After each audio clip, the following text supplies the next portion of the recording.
Disclaimer, I only placed the link in the description so people can see the original source material. Do not go to anybody uncovered to harass or attack them or you will be in big trouble. Also, to the subject comment videos, I only make these commentaries for the sake of criticism and entertainment. I did not wish to start any drama or be destructive with you in my video, and I apologize if I come off that way.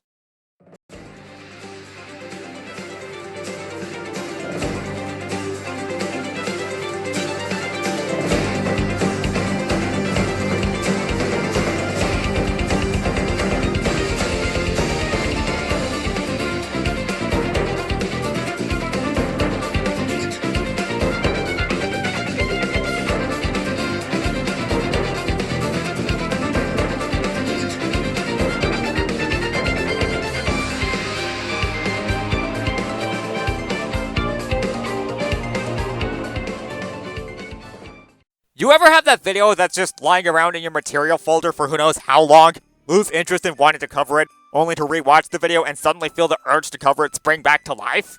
In case you couldn't tell, yeah, that's pretty much the story behind this video's existence. So, for context, a game reviewer named Brayden did a negative review of the game Super Mario World, and a longtime commentator called the Ephrommentator decided to cover that. I saw this chain spring up as it was happening and slapped both videos onto my material playlist, letting them collect dust until I came back and went ahead with slapping both of these dorks. In any case, that's the gist of things here, so it's time to ignite my flames!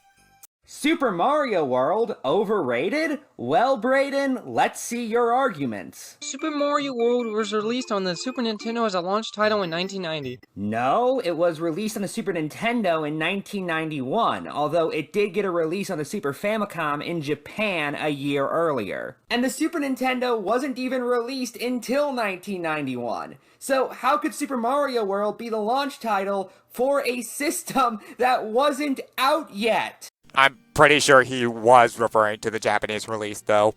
Yes, Super Famicom would be the correct term for the Japanese SNES, but from what I can tell, Brayden's just using Super Nintendo as an umbrella term for all the consoles' names in general, something that your own screenshots actually corroborate, might I add. This becomes even more evident when you consider what he points out about Super Mario World's Game Boy Advance release. Then, it was in the Super Mario Advance series in 2001 for Japan, and all other regions got the game in 2002. So why does other regions get the game almost a half a year later? I don't know, translating? So, no, Ephrom, Brayden's not saying Super Mario World was launched on a console that didn't exist yet. Please don't start jumping on his case for non-issues. And by the way, this is the first thing he says about this game in this video, and it's just wrong! And this is just one of several factual errors I found in this review, by the way. Here are some more. So before we go any further, I feel the need to point out an annoying structural choice that Ephrom makes throughout his video, where he just bounces around various parts of Brayden's video to argue against, making it very difficult to follow along with where in the original video Ephrom is arguing against. Like, I'm not going to say the structure of criticism is innately bunk. I know plenty of reviewers criticize works throughout various points of contention instead of just going from point A to point B. However, with how Ephrom is going to randomly leap from part to part of Brayden's video, it makes it a lot harder to verify what Brayden is saying and where to anyone who hasn't already seen the original video. With that in mind, my video will feature timestamps in the 0th degree whenever it crops up, so that anyone who wants to see it will better understand what's going on and where. Humor on network. This will allow me now to summon 4 of my boss monsters. Good game. Speaking of Mario Advanced, he brings it up near the end of the video and just makes this absolutely strange statement. This at its core is pretty much an enhanced port. There's no drastic change from the original. But damn it, I'm disappointed that they didn't choose this game to have support for the e-reader. In the GBA version, there's minor fixes like saves, power-ups, behaviors, some minor stuff. The ability to play as Luigi in single player, Luigi no longer being a palette swap of Mario and instead being close to how he was in Super Mario Bros. 2.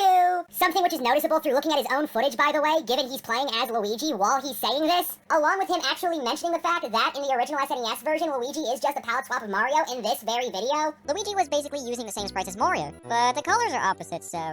Which, I should note, he also complains about using this incredibly bizarre strain of logic. It's not like this machine runs on rotary dials and punch cards. It's been almost 5 years, so I know it's not a hardware issue. So it can't be a hardware issue because it's been 5 years since the release of the original Super Mario Bros., where Mario and Luigi were palette swaps of each other. I'm really fucking confused by this point. So Ephrom actually makes a pretty decent point about how Mario World's Game Boy Advance port isn't entirely a copy-paste of the original by using Luigi's altered gameplay style as an example, only to then miss the point of Brayden's joke about Mario and Luigi just being recolors of one another. Brayden's complaint stems from the fact that Mario and Luigi's sprites have been nearly identical to one another for half a decade, and that by the time Super Mario World had come out, he expected their sprites to diverge from one another more than just having slightly different colors, especially with the game being on more powerful hardware. That said, Brayden, I have to ask why you didn't go with Mario 2 USA to compare Mario and Luigi's sprites to. With Mario 1, the most you're providing is that Mario World is stagnating somewhat in the graphical department. Had you went with Mario 2 USA, you'd be giving at least the SNES version less ground to stand on with Mario and Luigi's sprites, given that, as Ephron pointed out, the former game gave the brothers more distinct sprites from one another, that game being a Doki Doki Panic reskin itself be Hoover damned. In other words, Mario World not giving Luigi sprites to differentiate from his brother would look even worse, since a game from the previous console generation was able to do that just fine.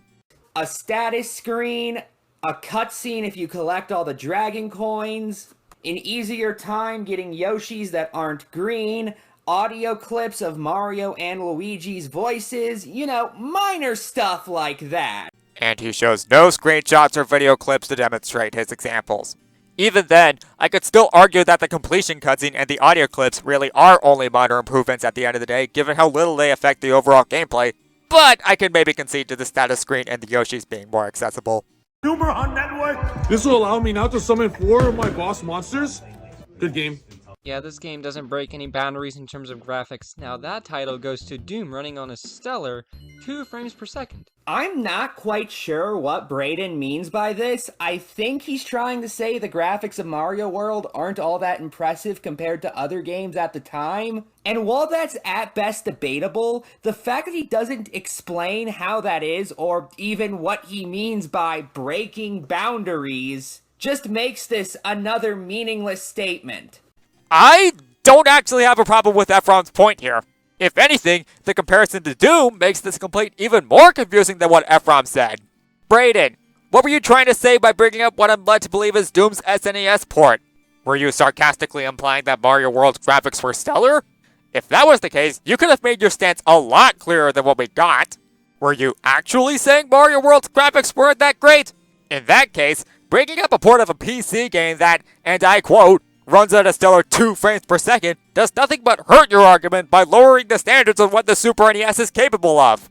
Yeah, he looks like a depressed lizard. How does he look depressed exactly? He has a cartoonishly large smile and eyes which communicate that he's happy to be on this adventure. Everything about him seems incredibly upbeat, if anything. Fuck, you even call him excited immediately after this. Come on, he's a bit too droopy.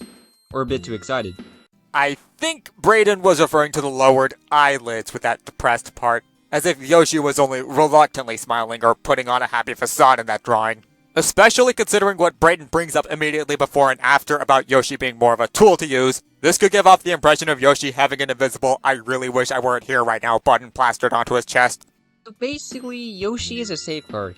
He can jump on pretty much any enemy and kill them instantly. If not, he can jump on dangerous surfaces, and that would normally hurt Mario and stand on them. Eat anything you can pick up, either store it or just swallow. Yeah, he looks like a depressed lizard. Come on, he's a bit too droopy. Or a bit too excited. And then eating multiple fruits gives you a power-up. And B, a jump pad. Yeah, this was the most brutal method, but it does save you from losing a life in the game. As for droopy and excited, I don't think he means what you think he means. But I'll leave that for someone else to explain. The overall gameplay is fine. The controls are tight, which I like. The difficulty is up there, though, and I think this was a hardware thing rather than a developer thing. The enemies spawn right where you're going 90% of the time, and it doesn't help that there's a bit of popping in this game. So I'll ignore the obviousness of saying the enemies are spawning where you're trying to go because, well, yeah, they're trying to stop you from getting where you're trying to go. Spawning in front of you, in between where you are and that final destination seems like a pretty obvious idea to me. I'm pretty sure Brayden's arguing from a gameplay standpoint rather than a narrative one. Like, no duh, the enemies are trying to get in Mario's way, but that doesn't mean them doing so can't hurt the gameplay experience for Brayden if the enemies are placed in spots where they're annoying to counter, or otherwise make the level more unfair than it should be. Humor on network. This will allow me now to summon 4 of my boss monsters. Good game. And yeah, he complains about the difficulty quite a few times throughout this review, such as here. World 3 was more annoying than it should be. and one of the levels has a bullshit skirting here. That can't be! What exactly is bullshit about it? I don't know, and he never even attempts to explain it. It's a bit out there, but if we dive a bit later into Brayden's video, he does give some semblance of an explanation for his issue here. You thought the bullet bill bullshit was bad? Wait until you see what they've got in store for you in the special world. It doesn't even come close to the outrageous level. There you go, an explanation. Brayden considers the bullet bills patterns in this level to be frustrating to deal with, as shown by the two parts using media clips from what appear to be the same level. That said, Brayden, Ephrom shouldn't have to dig around your video just to figure out what you're talking about. Frankly, even without him playing leapfrog with your video, the way you structure your own criticisms is still incredibly confusing in its own right, with you randomly switching from talking about how Yoshi works to complaining about how difficult the game's challenges can be without any sort of obvious transition being a pretty big example of what I'm talking about. Oh, and there's also this little part from the same section of the video. It could have been the fact that every video game company had to keep the video game renters in mind. He says talking about a game that was bundled with the Super Nintendo, meaning Nintendo didn't have to keep renters in mind, because if you had an SNES, you were essentially guaranteed to have a copy of Super Mario World. Except not every Super NES system came with Super Mario World. There's plenty of other games that the SNES was bundled with, and for all Nintendo knew, some people may have bought one of those instead, and thus initially missed out on Super Mario World. Doing a bit of digging, A Link to the Past and Donkey Kong Country were just two examples I found in North America alone. And that's not even the only time remembering the game was sold with the system makes a point fall apart. Take this line, for example. Yes, I understand that you need a game that isn't too easy for people to fly, yet you don't want this game to be too difficult where they won't play this game in general and not buy the game. But they didn't have to buy the game, they just needed to buy the Super Nintendo, and the game was included. This point doesn't make any fucking sense. Also, yeah, nobody's going to want to buy a game like Super Mario World. Hence why it sold 20 million copies in the United States. That is not at all what Brayden said. He was saying that people don't want to buy games that are unfairly difficult in general. Adding on to this, since you're going to bring up Lost Levels as an example of a game notorious for its difficulty, that game only sold 2.5 million copies in Japan, on top of initially being denied an international localization due to its cheap difficulty, ultimately lending credence to Brayden's claim. Humor on network. This will allow me now to summon 4 of my boss monsters. Good game. I would say the real issue is the game is kind of short. Just think about it. If we were to calculate the normal route and see how long that takes to get to the end of the game doesn't take long to get to the final boss and finish the game, because many people would consider that if you beat the final boss, then you finish the game. And the levels in the Star World are just bonuses. No, not really, at least not when compared to other games from that time period. Super Mario World takes about 5 hours to beat, assuming you are only going after the main objectives. Meanwhile, it takes 4 hours to do the same with the original Donkey Kong Country, 3.5 hours to do the same with Mega Man X, and between 4 and 5 hours to beat Super Castlevania 4. This does not debunk anything. Yeah, looking through similar titles from the time on How Long to Beat, Mario World does appear to be about average length just to finish, but for all we know, Brayden may consider the other games you brought up to be too short as well, or think Mario World should be longer on its own merits independent of its genre. With that, I'm just about done with Ephrom's video. His last few points are alright, and his final thoughts are just one big nothing burger. That said, I'm not done with this chain overall, as there's still some parts of Brayden's video that I would like to hit on my own, so with that out of the way, it's time for some last minute cleanup. That sounded better on paper, I swear. Anybody want to go through torture? Super Mario World was released on the Super Nintendo as a launch title in 1990. Then, it was in the Super Mario Advance series in 2001 for Japan, and all other regions got the game in 2002. So why does other regions get the game almost a half a year later? I don't know, translating? Yeah, Mario does talk a lot in this game, doesn't he? Honestly, yeah, I could see translation being part of the reason for the international release being delayed. I get that the part about Mario being a chatterbox is meant to be sarcasm. Even with the voice clips thrown into the Game Boy Advance version, Mario is pretty well known for being a silent protagonist. However, as was shown in Ephrom's video, the game does have story cutscenes with text that would need to be translated from Japanese to English and other languages, not to mention other smaller stuff like menus and level titles. See the small ball on the tall wall, see it fall in a hall, see it crawl, give its all and call, hey y'all, see it Basically, Yoshi is a safeguard. He can jump on pretty much any enemy and kill them instantly. If not, he can jump on dangerous surfaces, and that would normally hurt Mario and stand on them. Eat anything you can pick up, either store it or just swallow. Yeah, he looks like a depressed lizard. Come on, he's a bit too droopy. Or a bit too excited. And then eating multiple fruits gives you a power-up. And B, a jump pad. Yeah, this was the most brutal method, but it does save you from losing a life in the game. So which one's worse, getting hit with the Super Nintendo or being fucked over by the Super Nintendo on how difficult Super Mario World is? And then an item box for you to save an item inside for emergencies. And then the 7 Koopalings. Yeah, these were really annoying. On to Mario Party 2. The Koopalings return from Super Mario Bros. 3, which they haven't got any better. It goes from the order Iggy, Morton, Lemmy, Ludwig, Roy, Wendy, and Larry. I mean, these battles are fine, yet it's so strict on the timing, or they're just not cooperating in general. This is what it looks like when the Koopalings are cooperating, and then when they don't. Not until 4. Okay, you're gonna have to forgive me for playing so much of the video at once, but there's quite a bit to unpack here. The biggest problem shown in this segment? The video clips you showed do a poor job corroborating your complaints. Your first clip talking about how Yoshi can stand directly on dangerous platforms just shows him being chased away by a Wiggler, while the clips of you fighting the Koopalings don't show how the fights are RNG heavy, instead showing you just being poor at fighting them. Speaking of the Koopalings, how about we talk about that JPEG you showed? Really, Brayden? Why couldn't you have just found a version of the image that doesn't just have a jarring white background behind it? You do show in other parts of your video that you are able to overlay images over a background, so to have this random 2010 era low quality JPEG slapped over a black void of nothingness comes off as incredibly jarring compared to what editing you do show off in the rest of your video. See the small ball on the tall wall, see it fall in a hall, see it crawl, give its all and call, hey y'all, see it stall, wear a shawl, oh yeah! The overall gameplay is fine, the controls are tight, which I like. The difficulty is up there though, and I think this was a hardware thing rather than a developer thing. The enemies spawn right where you're going 90% of the time, and it doesn't help that there's a bit of popping in this game. Yes, you thought this issue was new and bad today? Think again. Super Mario World is the champion of bullshit thrown your way. I know Ephrom already brought this up in his own video, but to be frank, all of the clips you showed do a terrible job of pointing out how Super Mario World's difficulty isn't fair. Like, at least with the clip of the bullet bills flying at you, I can sort of understand that you're referring to them when you bring up quote-unquote pop-in. But the Sonic Frontiers clip you randomly throw in doesn't show any pop-in whatsoever, and the clip played immediately after is taken so out of context that one can easily assume you're just sucking at the game over it having any actually bad design of that part. See the small ball on the tall wall, see it fall in a hall, see it crawl, give its all and call, hey y'all, see it stall, wear a shawl, oh yeah! Now of course, to cheer us up, Yoshi is here. Base Yoshi can do what I explained earlier. Eat, be a safeguard, stand on surfaces that would normally hurt Mario. The game still goes by the same rules that's been in place since the first Mario game. What was the point of repeating what Yoshi does? You already explained how he's controlled earlier in the video. I'm sure your audience would remember that much at least. If you wanted to lump his controls in with the rest of the game's controls and structure, you could have just gotten rid of the first Yoshi segment and saved it for this part.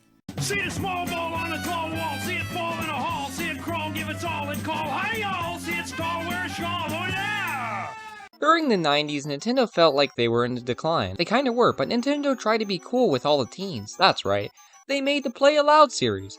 This was the thing Nintendo was trying to bank on to win back an audience. I don't know if it worked or not. The only thing I know is that screamed 90s and early 2000s. They dipped their toes in other things too, like the Best Play Here, Who Are You? And the one I consider to be a part of this too is the more recent of the 3DS era, There Is No Play Like It. I kinda like the 3DS one. I remember this one more at Christmas time though, but I think it was also everywhere else too. And this relates to Super Mario World. How? Like, yeah, the level titles in the Super World were named after slang terms from the 90s, but why bring up stuff like Who Are You and There's No Play Like It? It feels distracting. After that, I just stopped caring. Some of it is stuff Ephrom already covered, and the rest I don't feel like going over myself. Final thoughts. Alright, Ephrom, I'd say the biggest problem with your video is just how lacking in structure or flow there is to it. When you're not jumping to random points of Brayden's video for seemingly no reason at all, your worst points are a mixed bag of either you misunderstanding what Brayden is trying to say, getting onto Brayden's case for menial nonsense that shouldn't be complained about, or bringing up examples that do nothing to argue what Brayden is saying. If you were to do another commentary like this where you group problems into their own segments instead of going from beginning to end, then, at the absolute bare minimum, put in timestamps for your target's video so that your viewers know where you are pulling your source from. I will concede that, arguably, your video was the better of the two I analyzed in my commentary, but that still by no means makes your commentary good in its own right. As for Brayden, I'll be honest, I couldn't be bothered to sit through your entire video initially. Your attitude is obnoxious and unfunny, and your humor and dialogue is more irritating than entertaining. When you're not throwing around non-sequitur clips that do nothing but distract from the points you're trying to make, your gameplay footage fails to correlate to the examples you're trying to make about Super Mario World's problems. On top of that, even without Ephrom shuffling around your video, the structure into your criticisms is all over the place and doesn't have much in the way of an understandable order, most notably with you bringing up 3 separate times what Yoshi is supposed to be able to do, instead of just explaining once and leaving it at that. If there's one thing I can agree on with Ephrom, it's that watching your video did not get me to change my view on Super Mario World in the slightest. Overall, I would suggest cutting back on the constant bootleg Scott the Wasp cut-in jokes, and grouping your review into chapters going over different aspects of the game, such as gameplay and presentation. In any case, here's to hoping I was able to help both of you with your future content. This has been Blazing Larvesta. Thank you for watching, and I'll see you next time. Take care.